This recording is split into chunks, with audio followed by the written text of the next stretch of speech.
Roll call.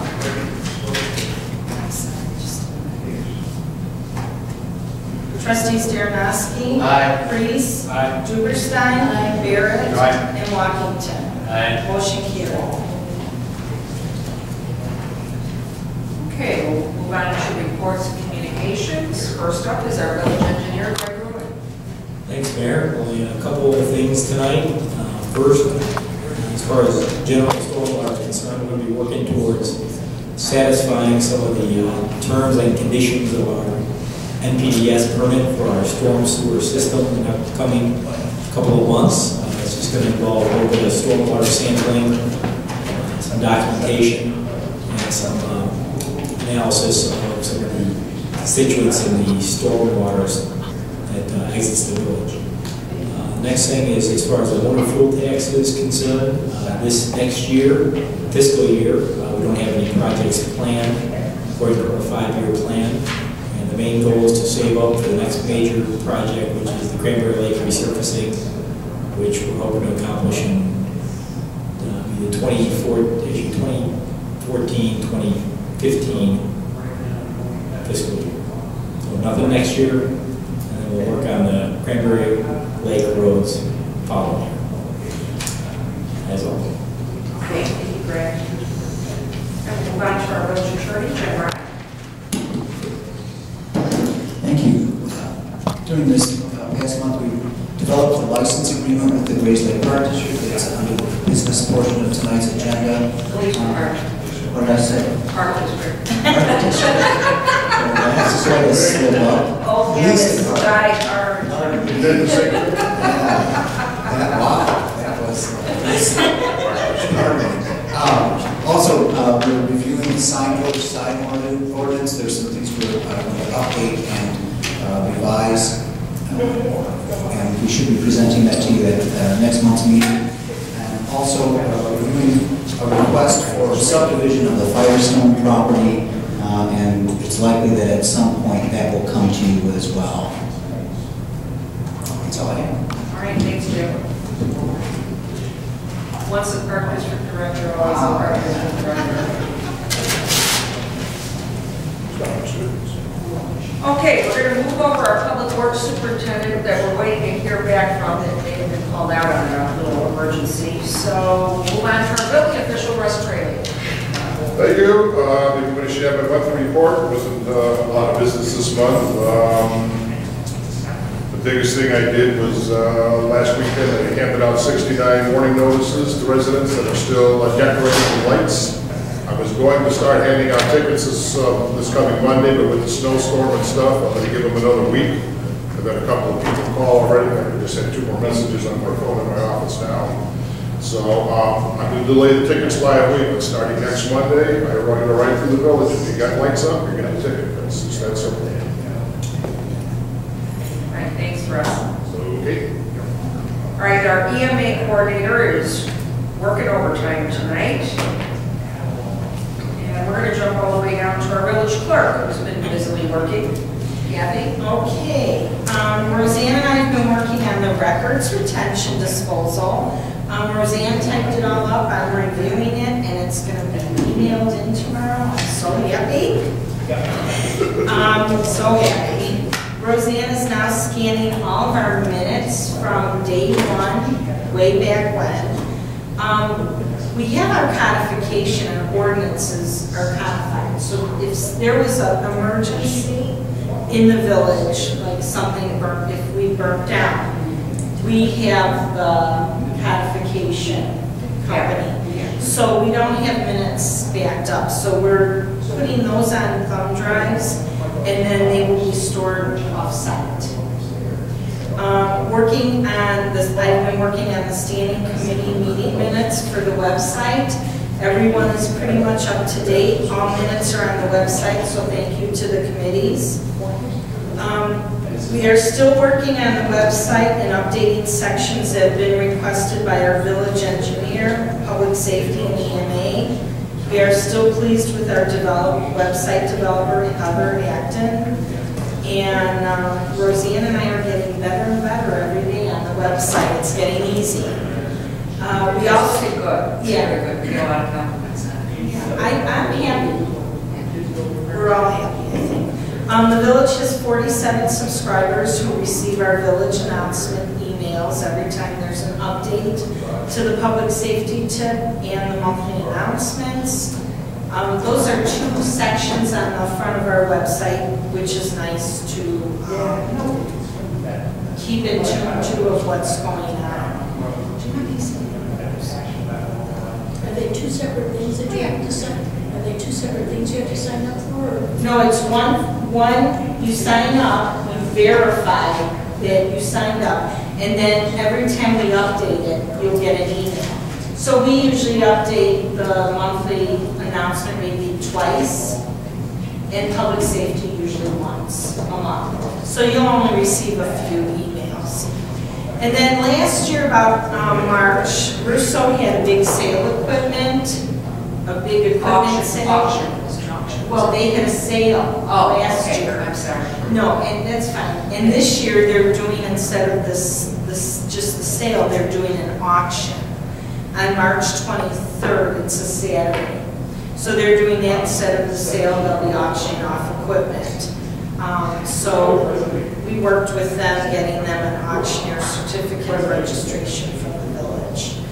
So the police have been notified, so there won't be, if there's traffic problems. That's all I have to report. Okay. Thank you. You've been busy, haven't you? Yeah. Okay, moving on with the mayor's report. A couple things. I'm chuckling because Russ mentioned the holiday decorations, which it amuses me. We've had such a mild winter, and there's been such ample opportunities for people to take down their holiday decorations, but it was amazing how many were left up. Russ went out with the warnings, and then we get calls because we had a storm this weekend, and how could they possibly remove their lights? So,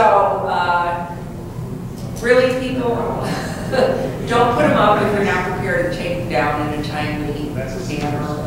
Please get them down, and if not, there will be citations going out next week. So, also, I had a resident contact me. We have a new state rep, Sam Ingley, who I'm happy to say, actually, they're going to have their state office in our public works building next door. He's moved in, and I think we'll have a sign up soon. And he's been advertising through the media, newspapers and Patch on the internet, that he is seeking residents or business owners for his advisory panels. This is separate from communicating with the village. Of course, we as the village board communicate with our state legislators on a regular basis. But the state rep is reaching out across his district to residents and business owners. And so we just want to make sure that everybody's aware of it. We posted it on the website, and they are looking for people to give information, advice on legislation towards young families, veterans, education, healthcare, jobs and economic development, public safety, senior citizens, women issues, and conversation and advisory panels. So if you're interested, you can contact your state rep at repsaying@gmail.com. And you can find this information on our website as well. So I encourage you to get involved. It's your chance to speak up on issues that are near and dear to you. Illinois needs all the help it can get.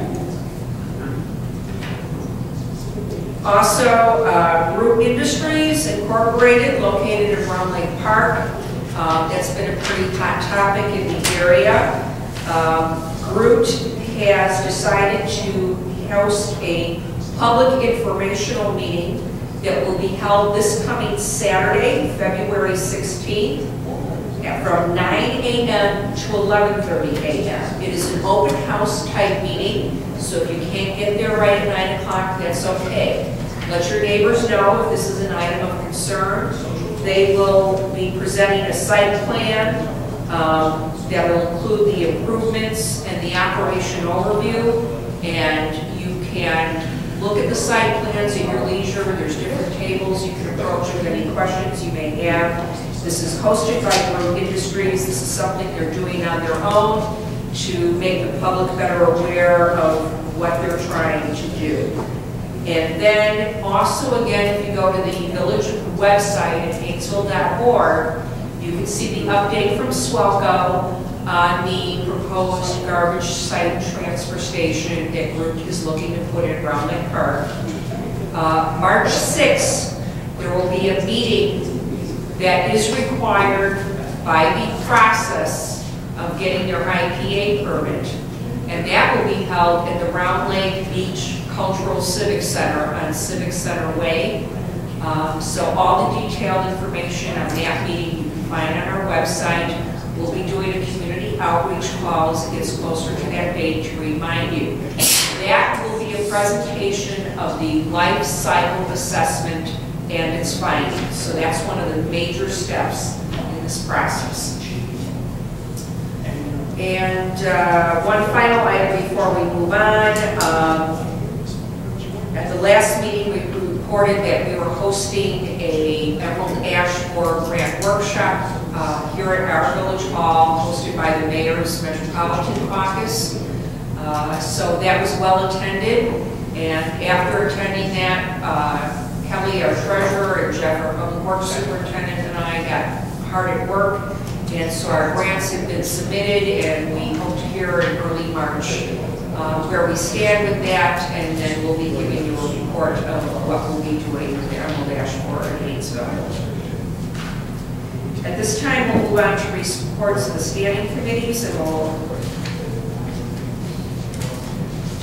be passing over finances. Trustee Daly's not here, and I don't believe we had a meeting since the last board meeting. So we'll go straight to Public Works. Trustee Washington. I don't know what Jeff had on mine. I know this morning he said that the both generators have been delivered. Excuse me. They're sitting in the Public Works building, and as soon as Chris Electric gets back from vacation, he's going to start putting them in. I think he told me this morning that they did cap well too. I believe they're completing it, because when I drove by there, the trucks were over there, so I think they're just finishing it up. So that project is being in the process of being finished. Supposedly the well one has a new pump in it. As soon as that's ready to go, they'll fire that one back up.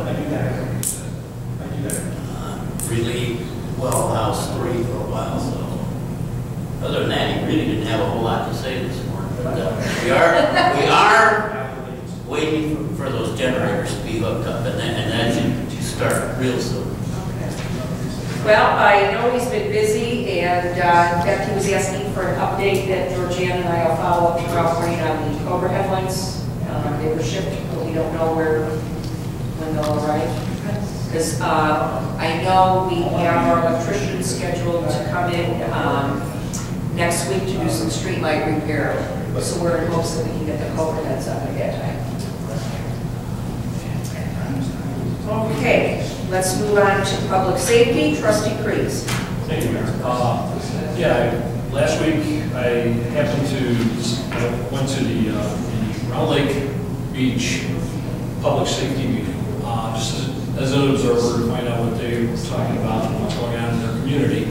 One thing that really kind of caught my attention was the fact that they have an ordinance that they implemented, I believe, last year, and it has to do with the software that they bought for the police department, which was the ID, or I should say, it says leads online, excuse me, and service. And what this does is it documents all the transactions that are happening within the pawn shops and secondhand businesses there, and it identifies the stuff that has been taken in and who brought it in, and sends it right to the police station so that they can check if it's been stolen items or not, whatever. So it actually looks like it's helped in recovering like 3 or 4 properties, stolen properties from people, and